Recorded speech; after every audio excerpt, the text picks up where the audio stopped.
예레미야 33장 말씀을 같이 읽었습니다. 선지자 예레미야는 원래 그의 아버지가 제사장이었습니다. 아나도세 제사장 hil기야의 아들이었습니다. 예레미야는 그러므로 그의 성장 과정에서 원하든 원치 않든 그는 제사장이 되도록 태어난 사람인데 하나님께서 어느 날 그에게 찾아오셔서 선지자 해라 그랬습니다. 예레미야는 나는 아이라 말할 줄을 모릅니다. 주 여호와여 슬프도소이다. 슬프도소이다. 어찌하여 나를 선택하십니까? 그런데 하나님께서 예레미야에게 하신 말씀, 너는 아이라 말하지 말고 너는 그들을 두려워하지 말고 내가 무슨 말을 하라고 하든지 그 말을 하고 누구에게 보내든지 가면 된다. 하나님께서 예레미야에게 두려워하지 말고 주신 말씀을 사명을 전하는 선지자로 그를 세우셨습니다. 그러나 예레미야가 사역하던 그때 당시 상황은 바벨론 포로가 눈앞에 가까이 다가오는 멸망의 현장에 있었기 때문에 예레미야 선지자는 눈물의 선지자 이런 별명을 가지고 있습니다. 북쪽 이스라엘이 BC 722년 대제국 아시리아에 멸망을 하고 이제 남쪽 유다마저 아시아를 넘어뜨린 대제국 바빌로니아 제국이 등장하면서 침략을 당하기 시작합니다. 하나님께서 유대를 침략할 때 세 차례 침략을 허락했는데 바벨론에게는 침략의 기회였지만 남쪽 유다에게는 이제 마지막 하나님께서 회개의 기회를 주시는 거예요. 그 땅에 살지 포로로 잡혀갈지 그들이 이제 결정하고 결단해야 될 그런 상황이 온 거죠.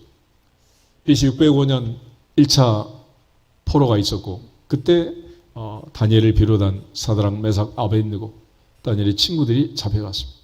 다니엘은 긴 세월 바벨론에서 포로 생활을 했고 마지막에 이제 총리의 자리까지 올라가서 바벨론 포로가 끝날 때까지 그곳에서 기도하는 다니엘의 모습을 우리가 보게 됩니다. 그리고 두 번째는 이제 BC 597년 2차 포로가 있었고 그때 이제 대표로 잡혀간 사람이 선지자 에스겔 그리고 여호야긴 왕을 비롯한 왕족들, 귀족들이 또 잡혀가게 되는 거죠. 그리고 이제 3차 포로가 이제 586년에 있었는데 결국 이제 유다 나라가 망하고 예루살렘이 함락되고 하나님의 성전이 불타고 많은 포로가 잡혀가는 나라가 완전히 멸망하는 그런 지경에 이르게 됩니다. 예레미야는 당시 이제 정치 상황이 예레미야는 바벨론 포로를 예언했기 때문에 그는 많은 박해를 받았습니다. 왜냐하면 그동안 유대 나라는 애굽을 의지했고 여전히 친애굽파가 득세하고 있었어요. 그런데 이제 신흥 제국 바벨론을 이제 포로로 잡혀갈 나라로 지목을 하고 바벨론 포로를 예언하니까 예레미야는 늘 이제 박해를 당한 거죠. 우리나라 보면 이제 중국의 상황에 따라서 명나라, 청나라 여러 나라들이 등장하지만은 나중에는 이제 오랫동안 의지하던 명나라를 버리고 청나라, 오랑캐 나라를 우리가 조공을 바칠 수 있는 이래가면서 막 조정해서 싸우잖아요. 그것처럼 당시 이제 친애굽파, 친바벨론파들이 이제 갈등하고 있는 그런 상황이었는데 결국 예레미야는 이제 바벨론 포로를 예언했고 또 하나님이 주신 예언의 말씀처럼 역사는 이루어졌지만 예레미야는 이제 애굽으로 끌려가서 이제 마지막 죽음을 맞이하게 됩니다. 그런데 오늘 이제 하나님께서 예레미야에게 하신 이 말씀을 보면 지금 예레미야는 시대들의 감옥에 갇혀 있습니다. 감옥에 안에 갇혀서 아무것도 할 수 없는데 하나님께서 그에게 찾아오셔서 말씀을 하시는 거예요. 일을 행하는 여호와, 그것을 지어 성취하는 여호와, 그 이름을 여호와하는 자가 이같이 이르노라. 너는 내게 부르짖으라. 내가 내게 응답하겠고 내가 알지 못하는 크고 은밀한 일을 내게 보이리라. 지금 아무것도 할 수 없는데 하나님이 해야 할 일을 가르쳐주는 거예요. 너는 내게 부르짖으라. 그래서 하나님 앞에 기도하고 부르짖는 일은 언제 어디서든지 할 수 있느니라. 감옥에서도 할 수 있느니라. 물고기 뱃속에서도 할 수 있느니라. 사자굴 속에서도 할 수 있느니라. 시간도 장소도 제한이 없어요. 누구든지 할 수 있는 거예요. 그래서 지금 하나님께서 이 절망 중에 있는 갇혀있는 예레미야에게 말씀을 하시는 거예요. 너는 내게 부르짖으라. 내가 내게 응답하겠고 내가 알지 못하는 크고 은밀한 일을 내게 보이리라. 그래서 하나님이 말씀하신 크고 은밀한 일, 하나님이 행하시는 가장 큰 일 무엇인가? 성경 전체를 보면 두 가지가 있는데 우리는 흔히 뭐 어렵고 힘들다가 뭐 여러 가지 고난에서 벗어나면 그걸 이제 간증하고 하나님의 일이라고 이제 좋아하고 그러지만은 물론 뭐 물질적으로 어려웠다가 회복이 되는 것 그것도 감사한 일이죠. 또 어려운 병에 걸렸다가 낫게 되는 것 그것도 이제 감사한 일이고 또 자녀들이 하나님의 은혜 중에 잘 되는 것 그것도 감사한 일이고 여러 가지 감사한 일이 많지만은 그러나 성경을 보면 가장 큰 일 두 가지는 첫째는 천지창조 하나님의 창조 사건이 있습니다. 그리고 그 창조는 창세기 1장 2장 에덴에서부터 시작해서 마지막 새 창조 계시록 21장 22장에 있는 새 하늘과 새 땅 신천신지 New Heaven and New Earth 그 신천신지로 가는 새 창조로 이제 마무리가 되는 거예요. 그래서 우리에게 말씀하시기를 겉사람은 후패하나 속사람은 날로 새롭도다. 날로 새롭도다. 이제는 우리 모두가 그리스도 안에서 새로운 피조물로 거듭나서 새 창조를 경험하고 하나님께 영광을 돌릴 수 있는 천국에 입성하는 새로운 피조물로 거듭나서 신천신지에 들어갈 그 새 창조를 바라보고 신앙생활을 하는 거예요. 그래서 하나님이 하신 가장 위대한 첫 번째 일은 천지창조, 창조의 사건입니다. 두 번째는 그렇게 해서 창조한 인간이 에덴에서 하나님의 은혜를 상실하고 낙원을 빼앗기고 가시가 엉겅퀴가 있는 세상으로 쫓겨났습니다. 하나님께서는 이 인간을 살리고 구원하기 위해서 성경 전편을 통해서 하나님의 역사를 이루어 가십니다. 그래서 두 번째 하나님이 하신 일은 구원 역사, 구원 사건, 구원의 사건. 그래서 하나님이 하신 가장 중요한 두 가지 사건은 창조와 구원, creation and salvation. 이 두 가지가 하나님이 하신 가장 위대한 일인데 성경은 이 구원 사건을, 구원의 드라마를 3번 반복합니다. 한 번 얘기해서 못 알아들으니까 또 얘기하고 또 얘기합니다. 첫 번째 사건이 이제 애굽에서 430년 종살이 하다가 출애굽 사건, 엑소더스. 애굽에서 구원해 주신 그 첫 번째 사건이 가장 중요한 핵심적인 사건이고 두 번째가 이제 바벨론 포로 70년, 이 포로에서 돌아오게 하신 바벨론 포로에서 이스라엘 백성들이 70년을 마치고 이제 돌아오게 되는 그런 바벨론 포로 귀환 사건. 엑사일 투 바벨론. 바벨론에서 포로를 벗어나서 이제 다시 돌아오는 두 번째 구원의 경험을 하게 합니다. 그리고 이제 세 번째는 우리가 기다리고 있는 예수님의 죽음과 부활, 십자가 사건. 그래서 이 모든 것은 이제 십자가에서 완성이 되고 마무리가 됩니다. 그런 차원에서 이제 하나님께서 이 모든 일을 이루고 이 큰 일을 이루기 위해서 우리에게 명령하시고 부탁하신 일은 너는 내게 부르짖으라. 부르짖으라. 히브리어로 자크라는 동사를 치는데 이 부르짖는다는 것은 소리 지르는 걸 얘기하지 않아요. 소리 짓는 게 아니라 crying out, 울부짖는 거예요. 죽음의 자리에서 이제 끝이다. 더 이상 방법이 없구나. 사람에게는 방법이 없구나. 그래서 하나님을 향하여 이제 드디어 하나님이 개입하시고 전능하신 하나님 아버지 외에는 풀 수가 없는 문제입니다. 라고 인정하고 무릎 꿇고 죽음의 자리에서 죽기를 각오하고 기도하는 그걸 가리켜 부르짖는다. 그래. 부르짖는다. 그래서 오늘 이제 하나님께서 이 구원의 사건을 이루기 위해서 이제 성경 전편을 이제 펼치고 드라마를 써가기 시작하는데 성경을 펴면 이제 창세기 1장부터 11장 태고 역사가 나옵니다. 이 태고 역사라는 것은 연대를 알 수 없는 이야기. 에덴 동산에서 몇 년의 아담이 살았는지, 또 노아의 홍수가 몇 년에 일어났는지, 우리가 구체적으로 알 수 없단 말이에요.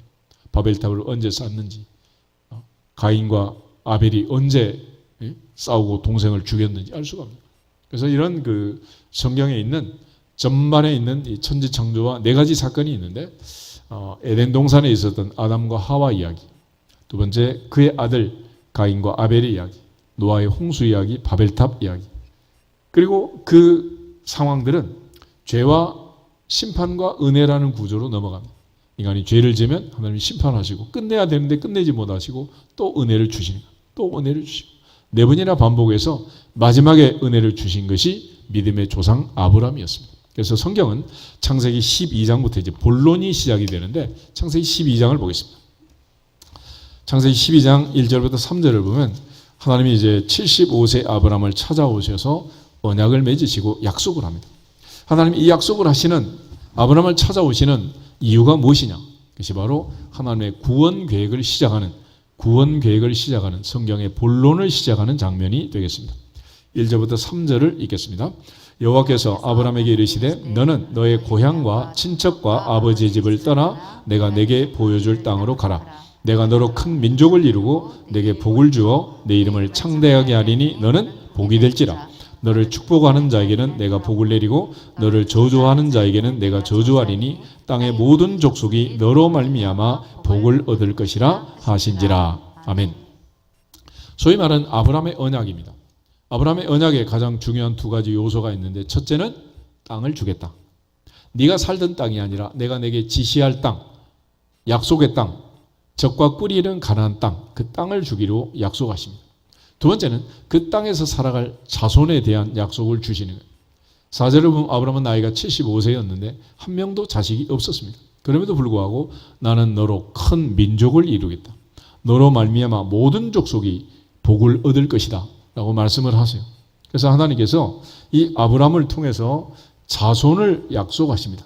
7절에도 보면은 여호와께서 아브라함에게 나타나 이르시되 내가 이 땅을 누구에게 준다? 내 자손에게 준다. 이것이 언약이에요. 이 땅을 너의 자손에게 주겠다. 그래서 아브라함 언약의 가장 중요한 두 가지는, 하나는 땅을 주겠다는 거, 하나는 자손을 주겠다는 거. 땅은 창조에 대한 말씀이고 자손은 구원에 대한 약속이에요. 그래서 다윗과 아브라함과 다윗의 자손으로 예수님이 오셔서 마침내 이제 구원을 이루시는 구원사역의 주인공이 되는 거죠. 결국 모세는 이스라엘 백성들을 가나안 땅으로 인도했고 바벨론 포로 70년에서 다시 가나안 땅으로 귀환시켰지만 예수님은 우리를 가나안이 아니라 새하늘과 새 땅 천국으로 인도하시느니라. 이걸 이제 성경 전편이 우리에게 가르쳐 주는 거예요. 이런 큰 구도를 머릿속에 집어넣으시고 보면 이제 하나님께서 이스라엘 백성들에게 약속하신 이 언약을 이룰 때 한 사람 한 사람 하나님께서 대가 넘어갈 때마다 놀라운 하나님의 주권적 섭리가 있어요. 먼저 이제 하나님은 아브라함에게 찾아오셔서 말씀을 계속 주십니다. 75세 아브라함, 65세 사라, 한 번도 아이를 낳지 못한 이 늙은 커플에게 찾아오셔서 자꾸 아들을 주겠다고 얘기하는 거예요. 13장을 한 번 더 보시면 13장에 롯이 떠난 다음에 하나님이 다시 말씀을 하십니다. 14절, 15절, 16절, 3절을 보겠습니다. 롯이 아브라함을 떠난 후에 여호와께서 아브라함에게 이르시되 너는 눈을 들어 너 있는 곳에서 북쪽과 남쪽 그리고 동쪽과 서쪽을 바라보라. 보이는 땅을 내가 너와 내 자손에게 주리니 영원히 이르리라. 내가 내 자손이 땅에 티끌 같게 하리니 사람이 땅에 티끌을 능히 셀 수 있을진데 내 자손도 세리라. 아멘.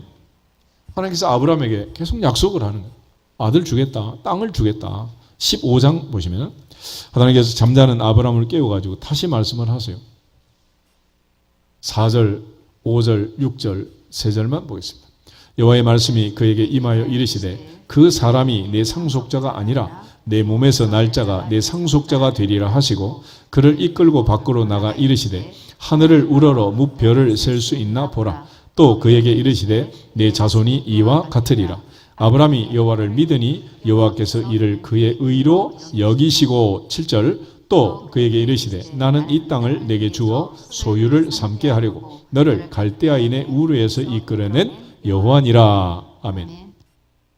하나님께서는 계속해서 땅에 대한 말씀과 하늘의 별처럼 많은 자손을 주겠다 약속하십니다. 아브라함이 특별히 16장에 가면 사라 할머니와 의논을 해가지고 애굽 여종 하갈을 통해서 이스마엘을 낳게 됩니다. 이제 하나님께서 심히 노하시는 거예요. 16장 끝에 가면 이스마엘이 태어날 때 86세였는데 17장 다시 하나님이 찾아오실 때는 아브라함 99세였습니다. 13년 동안 하나님이 아브라함과 말도 안 해요. 이 정도면 뒤끝이 장렬하는 거죠. 하나님을 노하시게 하면 끝이다. 그래서 하나님께서 13년의 공백을 깨고 다시 왔습니다. 그리고 1절에 말씀하시기를 아브라함아 너는 내 앞에서 행하여 완전하라. 나는 전능한 하나님이다. 너는 내 앞에서 행하여 완전하라. 할렐루야. 그리고 나서 하나님께서 드디어 이제 할례 언약을 맺으시고 명년에 1년 후에 자식을 낳을 거다. 그러자 아브라함이 이스마엘이나 잘 살기를 원합니다. 그리고 웃고, 사라 할머니는 역시 주방에서 얘기를 듣다가 기가 막혀 웃고, 그래서 낳은 아들 이름은 웃음, 이츠하크, 웃음이라는 뜻을 갖게 됩니다. 그런데 창세기 21장을 보시면 사라 할머니가 드디어 이제 아들을 낳고 고백을 해요. 간증을 합니다. 말씀대로 이루어진 일이다. 그래서 1절에 보면 여호와께서 말씀대로 사라를 돌보셨고 여호와께서 말씀대로 사라에게 행하셨으므로 사라가 임신하고 하나님이 말씀하신 시기가 되어 노년에 아브라함에게 아들을 낳았다. 그 중에 6절, 7절 두 절을 같이 보겠습니다. 사라가 이르되 하나님이 나를 웃게 하시니 듣는 자가 다 나와 함께 웃으리로다. 또 이르되 사라가 자식들을 젖먹이겠다고 누가 아브라함에게 말하였으리오마는 아브라함의 노경에 내가 아들을 낳았도다 하니라. 아멘. 결국 사라는 아들을 낳았지만 사라가 하는 고백은 하나님이 나를 웃게 하시니 듣는 자가 다 나와 함께 웃으리라. 이 웃음꽃을 피게 하는 이 아들을 하나님이 낳게 하셨다. 내가 낳은 아들이 아니고 하나님이 주신 아들입니다 라는 것을 100살의 아브라함에게 아들을 낳고 사라 할머니가 고백을 해요. 이처럼 하나님께서는 아브라함이 이삭을 낳고 결국은 이삭 낳는 게 목적이 아니고 마침내 누구를 낳는 거요?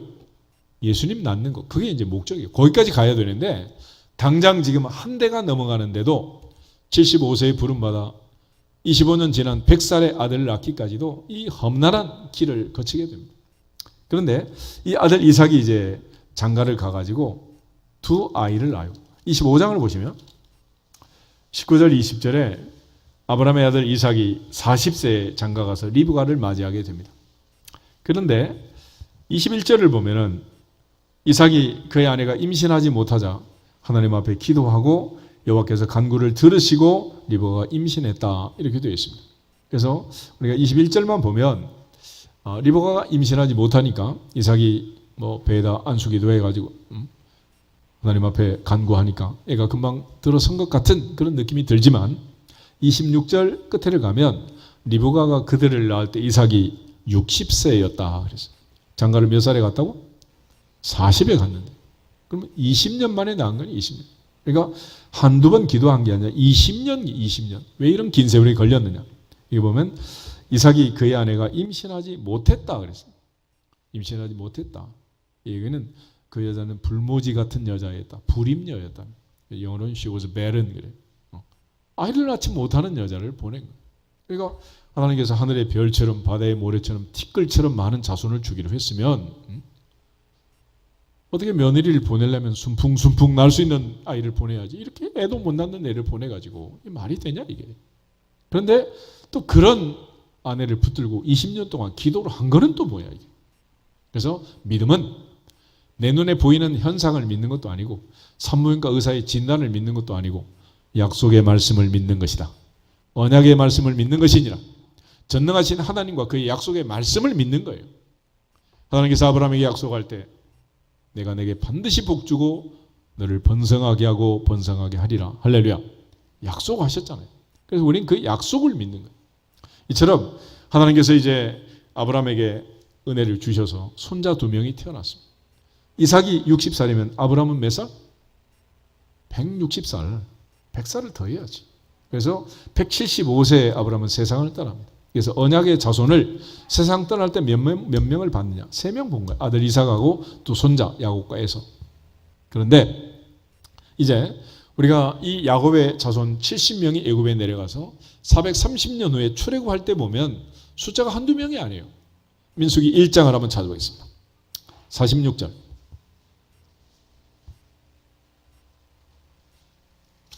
민수기 1장 46절 한 절만 읽겠습니다. 민수기라는 책은 영어로 넘버라는 숫자인데 민수기는 인구조사를 2번 해요. 먼저는 1장부터 4장까지 출애굽 세대의 숫자를 조사하고 26장은 광야에서 태어난 신세대, 가나안 땅에 들어갈 세대를 조사합니다. 그래서 70인역으로 성경을 번역할 때 민수기라는 이름을 붙이게 되는 거예요. 같이 읽겠습니다. 계수된 자의 총계는 60만 3,550명이었더라. 아멘. 이 60만이 누구 손자요? 누구의 손자? 아브라함의 손자. 아브라함의 손자. 그러니까 죽을 때 3명 받지만 430년 후에 벌써 60만이 되어 있습니다.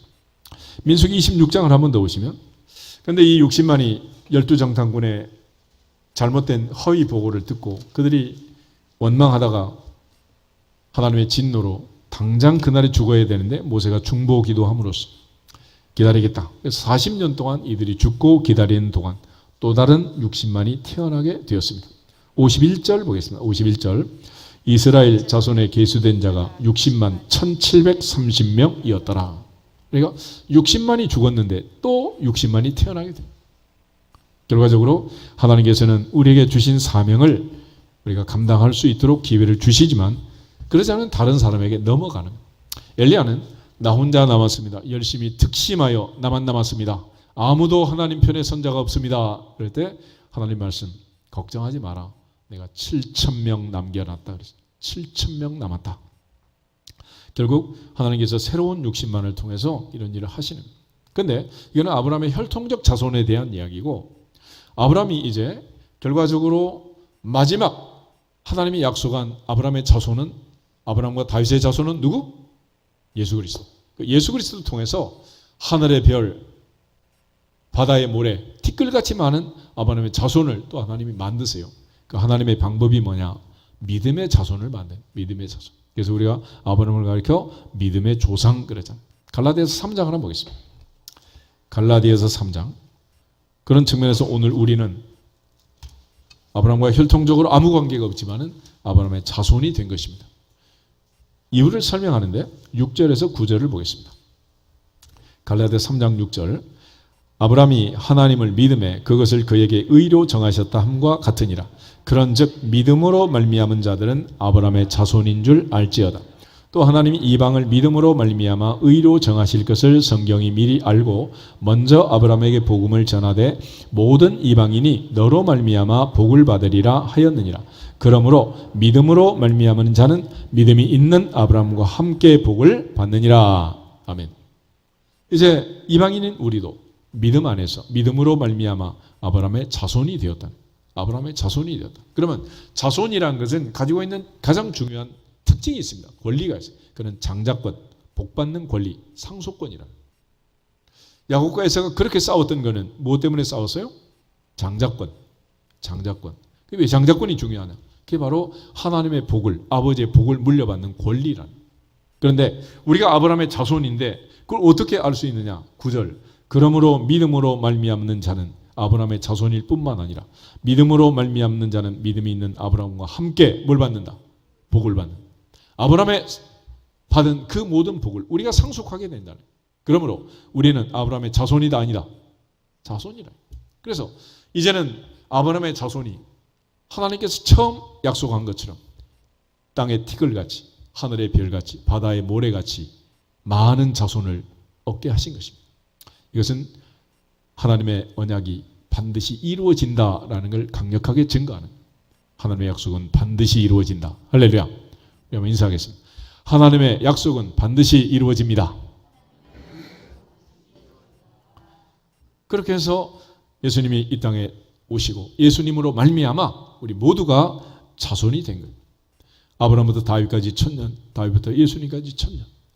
그 주님이 오시기까지도 너무 힘들고 어려운 고난의 세월을 지나가지만은 또 예수님 승천하시고 2000년, 오늘 2000년이 지난 우리가 오늘 하나님의 약속의 말씀처럼 아브라함의 자손이 된 줄로 믿습니다. 이처럼 아브라함부터 다윗까지 1000년, 다윗부터 예수님까지 1000년, 예수님 승천하시고 오늘 우리까지 2000년, 이런 걸 가리켜 1000년의 사랑 그러는 거야. 아무데나 갖다 붙이지 말고. 이 긴 세월 하나님이 우리를 사랑하셔서 오늘도 이 약속을 이루시고 하나님은 한 사람도 멸망치 않고 회개하게 이르기를 원하시느니라. 하루를 1000년같이, 1000년을 하루같이 오늘도 하나님은 기다리시느니라. 인내하고 계시느니라. 할렐루야. 그래서 2022년 우리는 또다시 부활주의를 맞이하고 있는 것입니다. 그러면 성경이 말한 출애굽과 바벨론 포로, 이 사건들은 어떻게 이루어진 거냐? 오늘 예레미야에게 말할 때 너는 내게 부르짖으라. 부르짖으라. 내가 내게 응답하겠고 내가 알지 못하는 크고 은밀한 일을 내게 보이리라. 그래서 크고 은밀한 일, 그 엄청난 일, 그 첫 번째 사건이 이제 출애굽 사건인데 저렇게 2장을 찾아보겠습니다.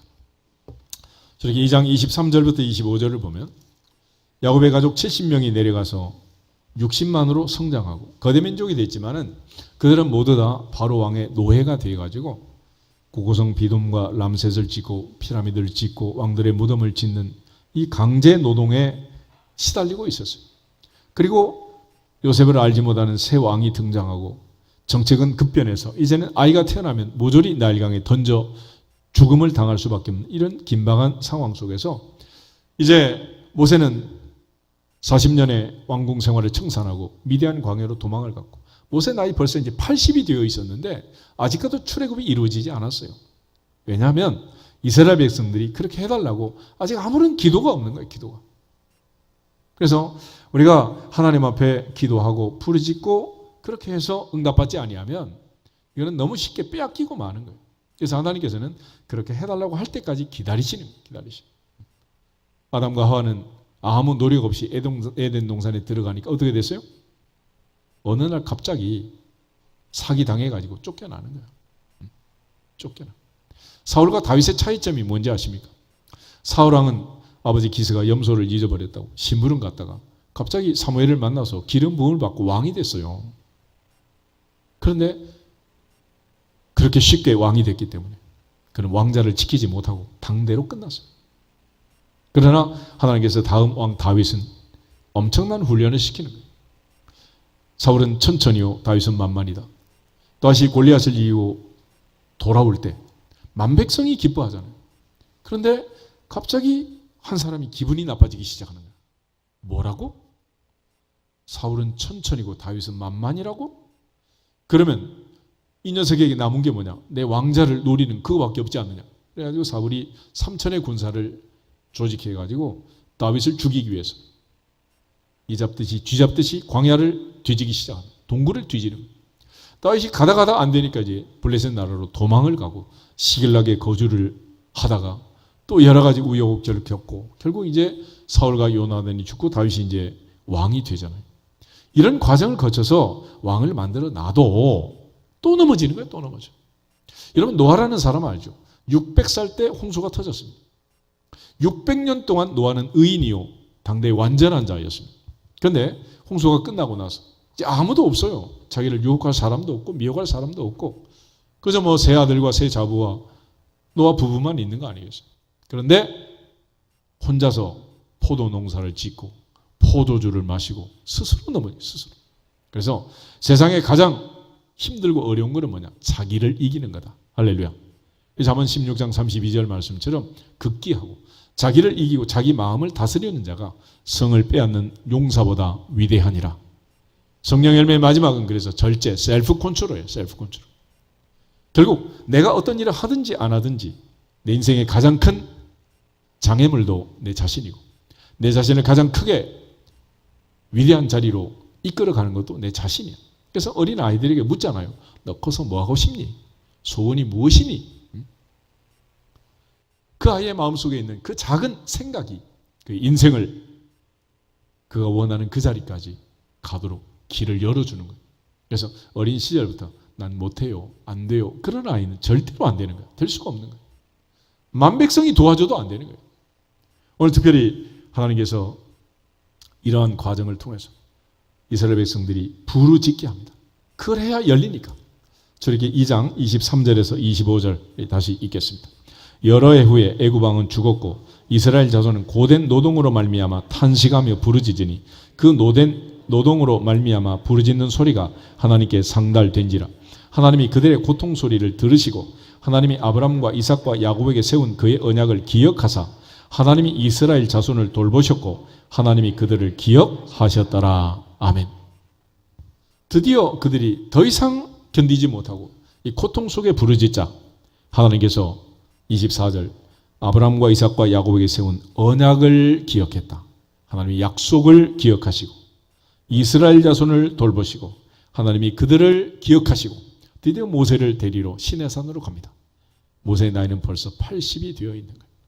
그러니까 아무리 세월이 지나도 하나님께서는 부르짖을 때까지 기다리시느니라. 기다리시느니라. 근데 이 부르짖음은 그냥 오지가 않아요. 우리가 삼손 이야기를 보면 삼손은 20년 동안 사살을 했습니다. 근데 언제 부르짖었느냐? 딱 2번 기회가 있었는데 그는 너무 힘이 세기 때문에 웬만한 일은 힘으로 다 해, 힘으로. 힘으로 해결할 수 없는 문제가 거의 없었어요. 그러니까 굳이 기도할 필요가 없는 거죠. 그런데 나귀 특병 하나로 블레셋 사람 1000명을 죽이고 갑자기 목이 말라 죽게 생겼습니다. 그때 하나님께 부르짖는 거예요. 그때 하나님께서 에낙고레라는 샘물을 터뜨려서 삼손을 살려주셨습니다. 마지막 머리가 잘리고 눈이 뽑히고 블레셋 원형 경기장에서 곰처럼 제주를 부리다가 쉬는 시간 기둥 붙들고 마지막 하나님께 기도했어요. 이번만 힘을 주세요. 그 하나님께 부르짖자 하나님께서 마지막 힘을 주시고 기둥을 무너뜨리고 경기장이 무너지면서 많은 사람이 죽었는데 살았을 때 죽인 자보다 더 많았다 그래요. 그러나 자기도 죽고 말았잖아요. 우리가 살면서 빨리 일을 마무리하고 싶으면 너는 내게 부르짖으라. 부르짖으라. 부르짖으라. 소리 지르는 게 아니에요. 내 인생에 답이 없음을 알고 하나님만이 내 인생의 해결자이심을 알고 옷을 찢지 말고 마음을 찢고 주님을 찾으면 되는 거예요. 여호와를 찾으라 그러면 살리라. 여호와를 찾으라 그러면 살리라. 그것을 가리켜 부르짖는 기도라고 하는 것입니다. 이처럼 이스라엘 백성들이 하나님께 부르짖자 드디어 하나님의 역사로 하나님이 보좌가 움직이면서 출애굽이 이루어지게 된 거예요. 사사기를 보면 이스라엘 백성들이 여호와의 목전에 악을 행하면 이방 나라가 강한 나라가 됩니다. 드디어 노예 생활을 하고 식민지 생활을 하고 압제를 당하기 시작하는데 어떨 때는 8년, 18년, 20년, 40년 긴 세월이 흘러갑니다. 왜 그러느냐? 8년 만에 부르짖으면 8년 만에 하나님이 구원해 주시고 18년 만에 부르짖으면 18년 만에 살려주시고 40년 만에 부르짖으면 40년 만에 살려주는 거예요. 출애굽이 430년 만에 이루어진 것은 430년 만에 부르짖었기 때문인 거예요. 특별히 바벨론 포로 70년도 마찬가지다. 그들이 70년 만에 부르짖어서 그런 거예요. 그래서 하나님께서는 극단의 처방을 해서 바벨론 포로로 그들을 넘기시는 겁니다. 그래서 출애굽과 더불어서 바벨론 포로는 이스라엘 백성들이 하나님께 부르짖어서 하나님이 다시 그들에게 언약을 회복하시고 돌아오게 하신 사건이에요. 예레미야 36장을 한번 찾아보겠습니다. 하나님께서는 예레미야를 통해 에스겔을 통해서 에스겔 36장에 2차 포로로 잡혀간 그 에스겔이 포로로 잡혀온 그 백성을 향해서 예루살렘의 귀환과 예루살렘의 회복을 약속합니다. 먼저 32절부터 36절 말씀을 같이 한번 읽겠습니다. 32절 주 여호와의 말씀이니라. 내가 이렇게 행함은 너희를 위함이 아닌 줄을 너희가 알리라. 이스라엘 족속아 너희 행위로 말미암아 부끄러워하고 한탄할지어다. 주 여호와께서 이같이 말씀하셨느니라. 내가 너희를 모든 죄악에서 정결하게 하는 날에 성읍들의 사람이 거주하게 하며 황폐한 것이 건축되게 할 것인즉 전에는 지나가는 자의 눈에 황폐하게 보이던 그 황폐한 땅이 장차 경작이 될지라. 사람이 이르기를 이 땅이 황폐하더니 이제는 에덴 동산같이 되었고 황량하고 적막하고 무너진 성읍들의 성벽과 주민이 있다 하리니 너희 사방에 남은 이방 사람이 나 여호와가 무너진 곳을 건축하며 황폐한 자리에 심은 줄을 알리라. 나 여호와가 말하였으니 이루리라. 아멘. 그래서 하나님이 약속을 하세요. 32절 주 여호와의 말씀이니라. 33절 주 여호와께서 이같이 말씀하셨느니라. 36절 마지막에도 나 여호와가 말하였으니 이루리라. 하나님이 그러면 하실 거 아니에요. 그런데 이렇게 하는 이유는 이방 사람도 지나가는 사람도 이거는 여호와의 능력이다. 여호와께서 이렇게 하셨다라고 무너진 곳을 건축하고 황폐한 자리에 심은 이 모든 사실을 이방인이 간증하도록 이방인이 깨닫도록 알도록 그렇게 하겠다는 거예요. 그렇지만 하나님이 아무리 이렇게 약속하셨어도 그냥 이루어지지는 않는다. 하나님이 아브라함에게 그 자손이 4대 만에 출애굽할 것을 얘기했지만은 그 백성이 부르짖을 때까지는 하나님께서 기다리시고 하나님의 보좌가 움직이지 않는 것처럼 바벨론 포로도 마찬가지라. 그래서 37절, 38절 다시 보겠습니다. 주 여호와께서 이같이 말씀하셨느니라. 그래도 이스라엘 족속이 이같이 자기들이 이루어 주기를 내게 구하여야 할지라. 내가 그들의 수요일을 양떼같이 많아지게 하되 제사 드릴 양떼 곧 예루살렘이 정한 절기의 양무리 같이 황폐한 성읍을 사람의 때로 채우리라. 그리한즉 그들이 나를 여호와인 줄 알리라 하셨느니라. 아멘.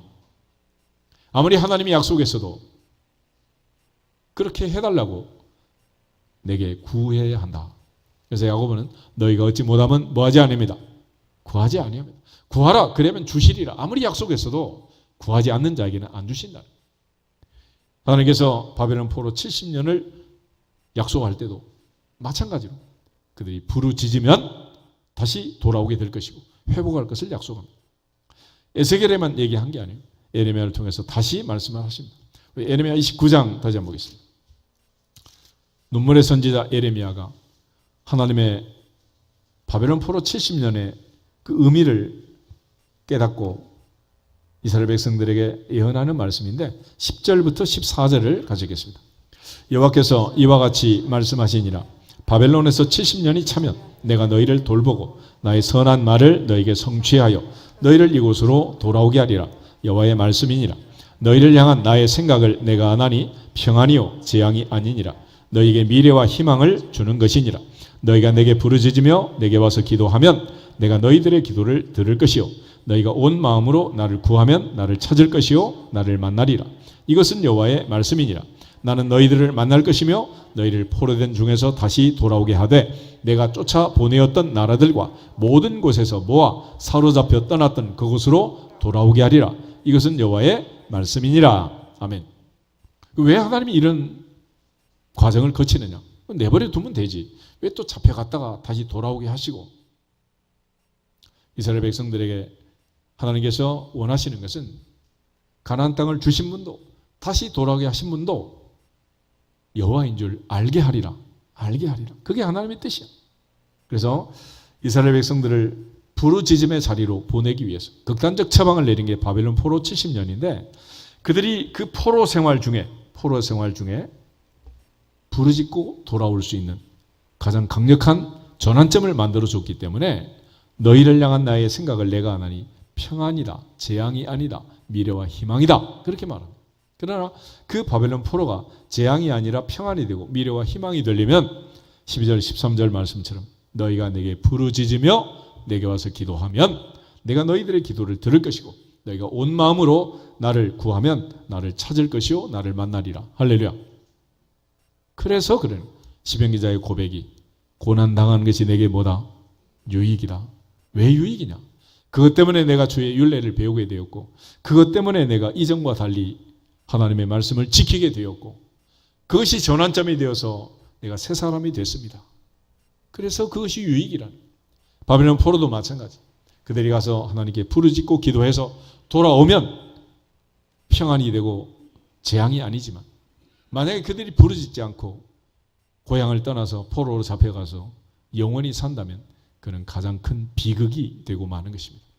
오늘 하나님 앞에서 출애굽의 사건도 바벨론 포로의 사건도 부르짖어야 하나님이 움직이시고 부르짖어야 하나님이 역사하시고 부르짖어야 이루어질 사건이라는 그런 측면에서 하나님의 보호자를 움직이는 기도는 하나님의 언약을 성취하는 필요 충분 조건이 되는 거예요.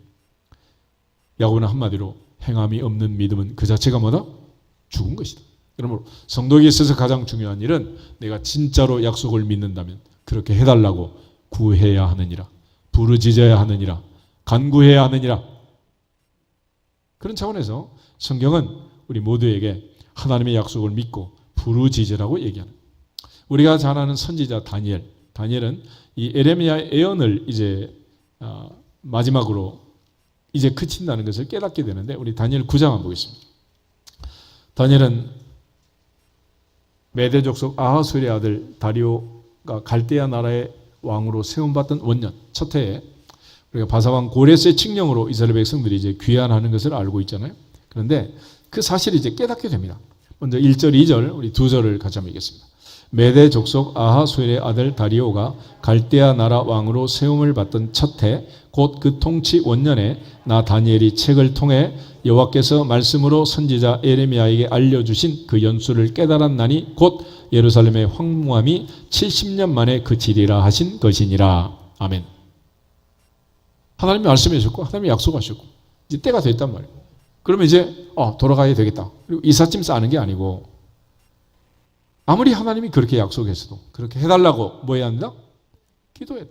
그래서 다니엘이 한 일은 뭐냐? 3절 4절 금식 기도를 시작합니다. 우리 3절 4절 두 절만 보겠습니다. 내가 금식하며 베옷을 입고 죄를 덮어쓰고 주 하나님께 기도하며 간구하기를 결심하고 내 하나님 여호와께 기도하며 자복하여 이르기를 크시고 두려워할 주 하나님 주를 사랑하고 주의 계명을 지키는 자를 위하여 언약을 지키시고 그에게 인자를 베푸시는 이시여. 아멘. 다니엘은 자복했다 그러죠. 어린 시절 청소년 시절에 붙들려 가지고 채식을 하며 제 친구와 더불어서 신앙을 지키며 사자굴에 들어가며 하나님께 영광을 돌리며 평생을 살았던 다니엘. 다니엘이 뭔 잘못을 했어요? 다니엘이 회개하고 자복할 일이 뭐가 있겠어요? 그렇지만 다니엘은 죄 없는 예수님이 우리 죄를 지고 십자가에 침묵하며 돌아가신 것처럼 자기 죄를 자복하고 하나님께 기도했다. 민족의 죄를 짊어지고 기도한 거예요.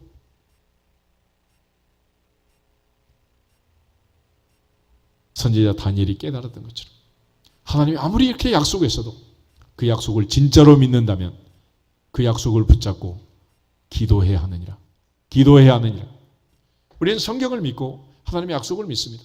하나님께서 아브라함에게 주신 그 복을 우리가 같이 받도록 약속을 했다. 내가 반드시 내게 복 주고 복 주며 너를 번성하게 하고 번성하게 하리라. 그 말씀을 믿는다면 하나님 앞에 기도하고 약속의 말씀을 붙들고 실천하면 반드시 주인공이 될 줄로 믿습니다. 예수님이 이 땅에 오셨지만 수없이 많은 환자가 있었지만 12회로 혈류증으로 앓던 여자처럼 주님의 옷자락을 붙잡은 그 여자만 고침을 받았느니라. 그 여자만 고침을 받았느니라. 나머지는 따라다니는 무리, 구경꾼이었지 주인공이 아니에요. 앞으로 사는 평생, 남은 인생은 내가 예수 그리스도를 믿고 내가 믿는 대로 그 약속을 붙잡고 하나님께 구하면 주시리라. 구하면 주시리라. 구하는 자에게 주시리라. 구경꾼이 아니라 주인공이 되시기를 주 이름으로 축복합니다. 여산 앞뒤선 다시 한번 인사하겠습니다. 오늘부터는 주인공이 됩시다. 그러면 왜 하나님께서 이처럼 기도를 요구하실까? 에스겔에게 말한 것처럼 다니엘에게 말한 것처럼 예레미야를 통해서 말씀한 것처럼 이 모든 일은 하나님이 이루셨다라는 것을 깨닫게 하는 거예요.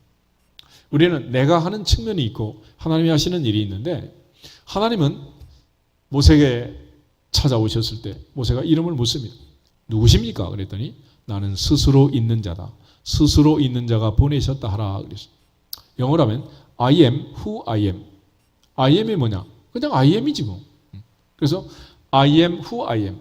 앞에 있는 I am은 자유 그래. 뒤에 있는 I am은 자재, 스스로 계시는 분. 하나님은 자유자재야. 무슨 얘기냐? 누가 있으라고 한다고 있고 없으라고 한다고 없고 스케줄을 만들어주면 그대로 움직이고 그러신 분이 아니라는 거예요.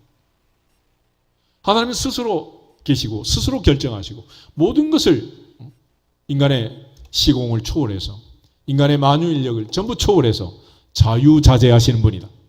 그렇기 때문에 진리를 알지니 진리가 너희를 자유케 하리라.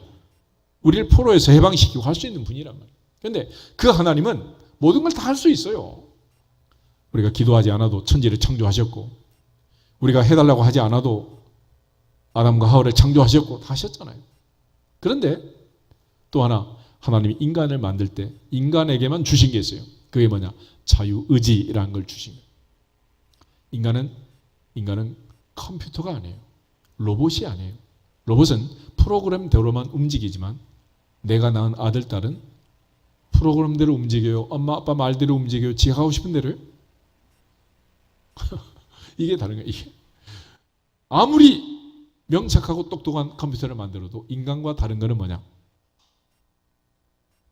인간은 지 마음대로 하는 거예요. 지 마음대로. 컴퓨터는 프로그램대로만 하는 거예요. 시키는 대로만 시키는 대로. 그게 다른 거예요. 그래서 평양 감사도 누가 하고 싶어야 돼? 내가. 그래서 하나님께서 인간을 만든 다음에 한탄하고 후회합니다. 내가 왜 인간을 만들었던 거? 그러면서 두드려요. 내가 내가 두드린 문 좀 열어라. 내 음성을 듣고 문을 열면 나는 너에게 들어가 너로도 벌어먹고 너는 나로도 벌어먹는다. 그래서 인간만 유일하게 말을 안 듣는 거야. 말을 안 듣는. 그래서 이제 하나님께서는 이 인간에게 말씀하시고 스스로 결단하고 결정하도록 기회를 주는 겁니다. 그러니까 은혜라고. 이런 탕자를 보면 만약에 여러분 아들이 딸이 가출해가지고 내가 어디 있다는 걸 알아. 올 때까지 기다려요? 당장 쫓아가요? 어떻게 하시겠어요? 그런데 하나님은 절대로 지발로 돌아올 때까지는 내버려둬요. 왜냐? 내가 가서 강제로 억압해서 데려올 수는 있겠죠. 그렇게 붙들어 놓으면 방에 집어넣고 문을 잠궈 놔도 내 아들은 나보다 머리가 더 좋아가지고 가출한다 안 한다? 또 나가요. 또 나가. 그렇기 때문에 지가 결단하고 돌아올 때까지 하나님은 내버려 두는 거예요. 기다리는 거예요. 그래서 하나님 앞에 결단하고 돌아오는 그 과정에 결정적인 사건이 뭐냐? 너는 내게 부르짖으라. 부르짖으라. 그럼 내가 살려주겠다. 그때 내가 뛰어가겠다. 그래서 하나님께서 부르짖을 때 사사들을 세우고 구원하신 것은 즉각적이다. 그러나 우리가 부르짖기까지 너무 많은 시간이 걸리는 거예요. 너무 많은 시간. 살면서 하나님밖에 답이 없다는 사실을 빨리 깨달으면 좋은데 혈루증과 앓던 여인이 주님의 옷자락을 붙잡기까지도 12년의 세월이 걸립니다. 12. 아브라함이 이삭을 낳을 때까지도 25년의 세월이 걸려요. 자기 방법으로, 자기 수단으로, 자기 능력으로 애를 낳으려고 애를 쓰잖아요. 하나님 앞에서 이 모든 과정을 통해서 기도의 응답으로 이것들이 이루어지게 하시는 이유는 아브라함아, 아들이 이쁘냐? 얼마나 이쁘겠어? 근데 하나님 묻는 거예요. 네 아들 네가 낳니? 내가 너한테 줬니? 하나님이 주셨습니다 라고 고백하라고. 도저히 아들을 낳을 수 없는 그 나이에 주는 거예요. 예를 들어 할머니 할아버지가 손자한테 뭐 1,000,000원짜리 자전거 사줄 수 있지. 그렇지만 한마디만 하면 되는 거예요. 동네방네 뛰어다니면서 몰고 다니면서 할아버지가 사줬다 이러고 다니면 그 다음에 벤츠 사주겠지. 그지? 하나님 그걸 원하시는 거야. 그래서 바울처럼 내가 나된 것은 하나님의 은혜입니다. 내가 더 많이 수고했지만 그것도 내가 아니고 하나님의 은혜입니다. 할렐루야. 하나님은 그 한마디 듣기를 원하시는 거예요. 그래서 사라 할머니 멋지게 통과하는 거예요. 여호와께서 나로 웃게 하시니 모든 사람이 나와 함께 웃으리로다. 그래서 우리가 하나님께 기도하는 것이고 하나님이 해주셨습니다. 하나님의 응답입니다. 하나님의 능력입니다. 하나님의 은혜입니다. 라는 걸 간증하고 고백하기 위해서 하나님께서 우리를 극한 상황으로 집어넣고 더 이상 방법이 없습니다. 하나님밖에 길이 없습니다. 라고 인정하고 무릎 꿇도록 만드는 거예요. 왜 그런 자리를 만들어야 하느냐? 그렇게 깨닫기가 쉽지 않기 때문에. 그래서 적과 꿀이는 가나안 땅에 값없이 들어가서 살다 보니까 또 죄만 짓고 사는. 그래서 바벨론 포로라는 극단의 조치를 취하시고 다시 그 고통의 자리에서 부르짖을 때 돌아오게 하겠다라고 말하는. 그러므로 이제부터는 사울이 바울 된 것처럼 내 공로, 내 힘, 내 능력으로 사는 인생이 아니라 하나님의 은혜였음을 고백하고 하나님께만 영광을 돌리시기를 주 이름으로 축복합니다. 아브라함, 이삭, 야곱은 오랜 세월을 살았습니다. 아브라함은 175세를 살았고 이삭은 182세를 살았고 야곱은 147세를 살았어요. 그런데 그 긴 인생을 살면서 야곱의 인생은 아주 험난한 세월을 살았고 아브라함의 인생도 그렇게 탄탄하지는 않아요. 그런데 이삭은 별로 그렇게 고생한 게 없습니다. 왜냐하면 이삭은 모리아산에서 아버지가 아들을 바칠 때 아들은 누굴 바쳤어? 자기를 바친 거예요. 자기를. 그래서 자기 자신을 바친 그 이삭이 예수님의 가장 중요한 십자가의 모델이 되는 거예요. 모델. 요한복음 10장을 한번 보겠습니다. 17절 18절.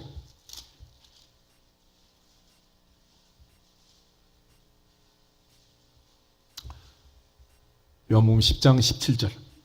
내가 내 목숨을 버리는 것은 그것을 내가 다시 얻기 위함이니 이로 말미암아 아버지께서 나를 사랑하시느니라. 이를 내게서 빼앗는 자가 있는 것이 아니라 내가 스스로 버리노라. 나는 버릴 권세도 있고 다시 얻을 권세도 있으니 이 계명은 내 아버지에게서 받았노라 하시니라. 아멘. 예수님 자원하여 십자가 지셨어요? 억지로 지셨습니까? 자원하신 거예요. 아들 이삭은 억지로 제단에 올라갔어요? 자원했겠어요? 그래서 이삭은 하나님이 더 이상 테스트할 필요가 없는 거예요. 어려서부터 자기를 바친 아들을 뭐 때문에 테스트를 하겠습니까? 오늘 하나님 앞에 우리가 고백할 것은 내게 주신 모든 것은 하나님의 은혜이고 지금까지 살고 있는 모든 것도 은혜입니다라는 걸 고백하는 거예요. 지금 뭐 방역을 해제한다 이런 말이 나오지만 여전히 하루에 300명 이상이 죽어가고 있습니다. 이때 우리가 살아있다는 것은 하나님의 은혜니라. 하나님의 은혜니라. 이보다 더 큰 은혜가 어디 있냐 말이에요. 그런데 우리가 이처럼 하나님의 은혜를 받고 사는 것을 방해하는, 하나님께 부르짖고 하나님께 돌아오지 못하도록, 기도하지 못하도록 방해하는 두 가지의 결정적 요소가 있어요. 첫째는 뭐냐? 사탄의 작전인데, 사탄은 이 두 가지를 통해서 우리를 괴롭히고 은혜를 못 받게 하는. 첫째는 뭐냐? 연기시키는 거예요. 지금 하지 말고 내일부터 해라. 미루도록 하는, 미리. 그래서 무슨 일이든지 시기상조론을 얘기합니다. 그러니까 하려고 하면 오늘 해야 되는 거고 하기 싫으면 내일 하면 되는 거예요. 그러니까 뭐든지 가고 싶으면 오늘 가자 그래서 당장 가면 되는 거고 가기 싫으면 언제 가자 그래? 내일 가자 그래.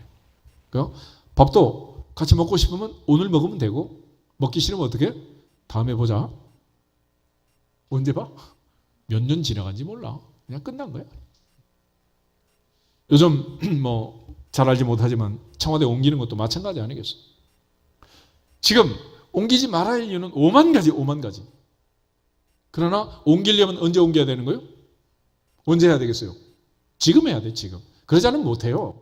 들어간 다음에 뭐 들어갔다 나왔다 이게 되겠습니까? 말도 안 되는 거지. 불가능한 일이에요. 그래서 공부 잘하는 애, 못하는 애 차이점은 아주 간단해요. 선생님이 가르쳐주면 이게 중요하다, 중요하지 않다 그걸 모르는 게 아니에요. 다 알아요. 그런데 IQ 높고 낮고를 떠나서 잘하는 애들은 지금 머리에 집어넣는 거고 더 머리가 좋은 애는 집에 가서 주말에 몰아가지고 하자. 그래가지고 우리 머리만 좋지 숙제는 못 해가지고 아직도 남아있잖아요.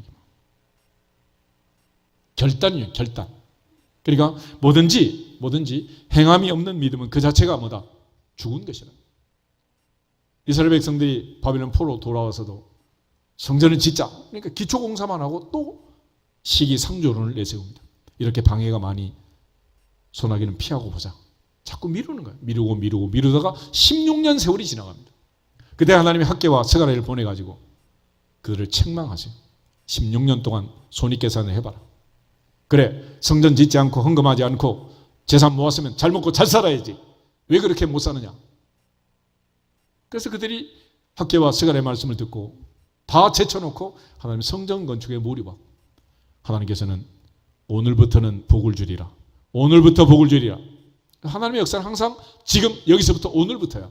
그런데 사탄은 우리에게 늘 얘기하는 거예요. 내일부터 해라. 4월 됐는데 이제 5월부터 해라. 자꾸 미루게 하는 거예요. 미루게. 말려들지 않기를 축복합니다. 그래서 그 유명한 속담이 있잖아요. 오늘 할 일을 내일로 뭐 하지 마라? 미루지 말아요. 미루지. 그러면 못하는 거예요. 두 번째는 뭐냐?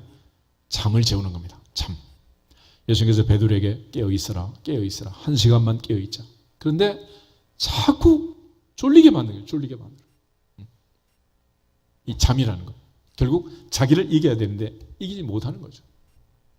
결국 성경을 보면 잠자다 망한 사람들이 참 많아요. 사사기에 보면 시스라는 사람은 잠자다가 여인의 손에 죽음을 당하고 말았습니다.